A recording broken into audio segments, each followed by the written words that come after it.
Bienvenue sur Médien TV. L'invité culture de ce jour est installée en Belgique. Petite fille de Marocains expulsée d'Algérie en 1975. Elle est co-auteure de cet ouvrage au titre évocateur, Les fourmis prédatrices ou itinéraires d'un expulsé d'Algérie. Bienvenue Fatiha Saïdi. Merci d'avoir accepté notre invitation. Alors ce livre, vous en partagez l'écriture avec Mohamed Moulay, dont c'est en fait le récit. Les souvenirs, on va essayer de commenter ce récit d'une vie de manière modeste, sans prétention, mais si nécessaire, comme l'écrit Driss Yazami, qui préface l'ouvrage. D'abord, je vous laisse, Fatiha Saïdi, expliquer aux téléspectateurs ce titre. Qui sont ces fourmis prédatrices? Alors, les fourmis prédatrices, ce sont les camionnettes de police.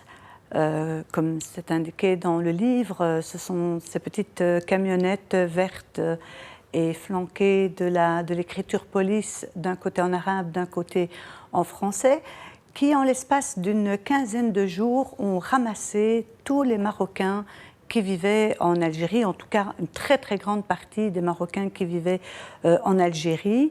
Et j'ai comparé ces voitures à des fourmis parce qu'elles, justement, elles ont travaillé très très vite et elles s'empressaient de ramasser les Marocains qui passaient dans la rue, ou alors aller les ramasser chez eux et, comme je l'écris dans le livre, les dévorer sans aucune pitié. Les mandibules s'activent pendant une quinzaine de jours. Alors racontez-nous comment a débuté l'histoire de ce livre, l'histoire de ce récit. Tout est parti d'une rencontre entre vous et Mohamed Moulay. Absolument. Donc je travaille sur la problématique des Marocains expulsés d'Algérie depuis 2007 à peu près. Et j'ai eu l'occasion de le rencontrer en 2010 à Rabat, dans le cadre d'un colloque qui était organisé sur cette tragédie. Et Mohamed, que j'ai revu 2-3 fois, me parlait, chaque fois que je le rencontrais, me parlait de son désir d'écrire son livre, d'écrire son histoire. Et je l'ai invité à le faire. Et voilà, et nous nous sommes mis à l'écrire tous les deux. Et il voit le jour aujourd'hui. Alors dans ce livre, vous évoquez le déni, la reconnaissance d'une tragédie, le besoin de reconnaissance de cette tragédie. Pensez-vous que certaines tragédies ont besoin de temps pour, avant d'être mises en lumière, le temps de mûrir cette histoire? Je ne sais pas si elles ont besoin de temps. Ici, en tout cas, elle a pris le temps de se raconter cette histoire. C'est le temps qu'il faut, c'est le temps qu'il a fallu. Pourquoi a-t-elle pris le temps? Peut-être parce que les personnes qui ont été expulsées dans les années 75 n'étaient pas suffisamment outillées pour parler. Certaines en ont ressenti une très très forte honte et donc se sont tues, ont intériorisé ces faits. Pour mes grands-parents qui ont été expulsés, ils ne voulaient plus parler de l'Algérie, ils ne voulaient pas évoquer les faits, ils ne voulaient pas parler de la maison. Pour Mohamed Cherfaoui, qui est un ami qui a également écrit son histoire qui s'appelle La Marche Noire, nous raconte que lui aussi n'a pas voulu parler de cette souffrance et de ces expulsions jusqu'au jour où sa maman est décédée. À ce moment-là, il en a ressenti le besoin. Donc je pense que oui, il a fallu le temps que cette histoire se raconte, mais il est plus que temps aujourd'hui de la raconter et de faire en sorte que les personnes qui sont encore là, parce que ce sont plusieurs témoins sont aussi partis il y a 42 ans qui se sont écoulés depuis 1965 à ce jour, pour que les témoins qui sont encore là aujourd'hui puissent aussi témoigner, puissent aussi raconter cette histoire qui fait partie intégrante de la vie des Marocains, qu'ils soient installés au Maroc ou qu'ils soient installés à l'étranger.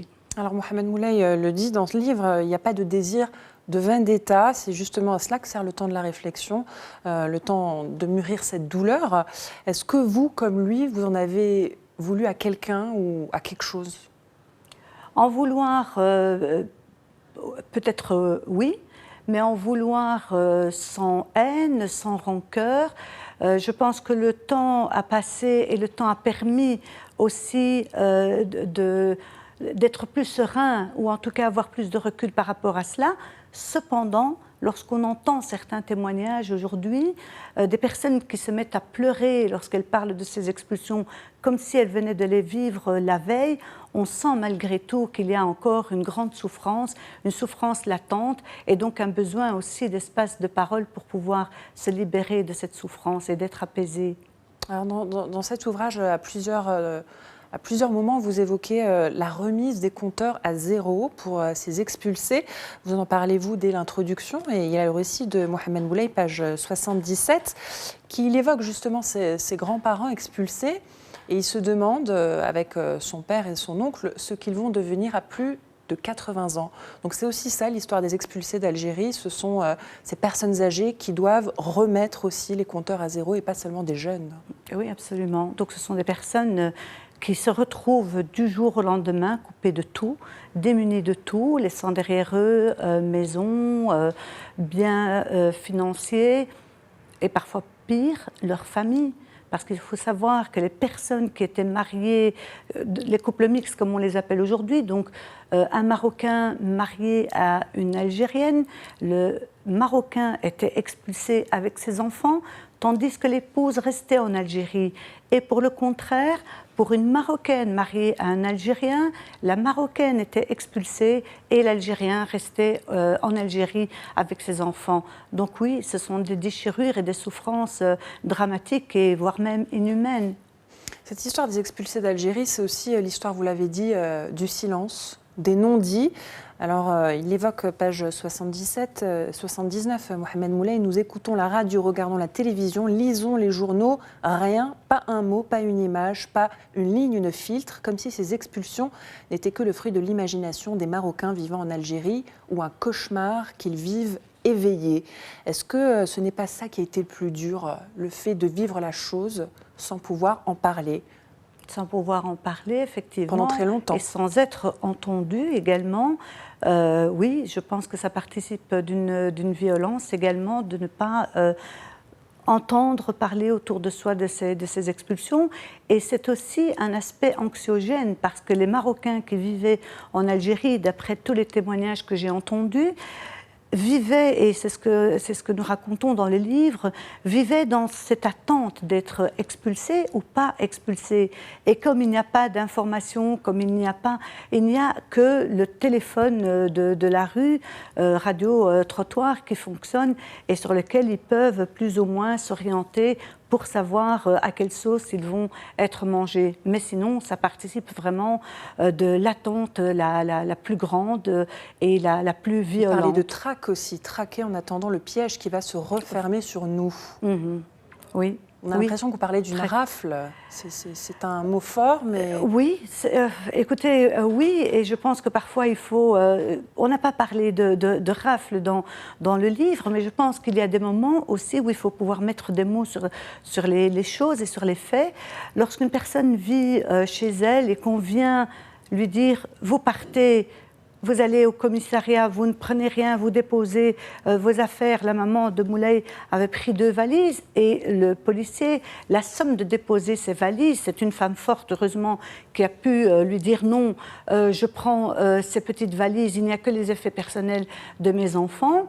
Ça participe d'une rafle, oui. Et il y a des personnes aussi à qui on a menti en disant vous allez partir, c'est juste un interrogatoire, une étape administrative et vous allez revenir à la maison. Ils ne sont jamais retournés chez eux. Alors, Mohamed Moulay a fait une conclusion provisoire. Pourquoi ? Une conclusion provisoire, c'est le titre qu'on a donné effectivement, parce que pour nous, tant pour Mohamed que pour moi, on ne peut pas encore conclure sur ces faits et sur ces expulsions qui ont eu lieu en 1975. Il faut continuer un travail historique. Il faut continuer à donner la parole aux personnes qui ont été expulsées. Et donc, en cela, oui, la conclusion, elle n'est que provisoire.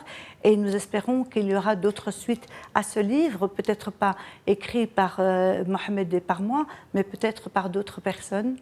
Alors, il dit qu'il a passé son enfance sans outils, hormis sa mémoire. Est-ce que la mémoire, ce n'est pas le plus beau des outils quand on sait la manier ? Oui, la mémoire, c'est un très très bel outil, c'est un outil même indispensable pour la construction identitaire d'une personne. Mais en cela, je vous dirais que même une partie de la mémoire a été confisquée aux personnes. Par exemple, je prends simplement des photos. Les photos de leur enfance, ils sont aujourd'hui incapables d'en montrer à leurs enfants parce que tout cela est resté en Algérie. Donc même de cette mémoire, ils ont été quelque peu dépossédés. Merci beaucoup Fatiha Saïdi d'avoir accepté l'invitation de Médien TV pour évoquer avec nous cet ouvrage dont vous êtes co-auteur avec Mohamed Moulay, Les fourmis prédatrices ou l'itinéraire d'un expulsé d'Algérie. C'est aux éditions Bourg-Greg. C'est une belle leçon de résilience. Merci à vous. Merci à vous aussi de nous avoir suivis. Restez sur Médien TV. L'information continue sur notre antenne.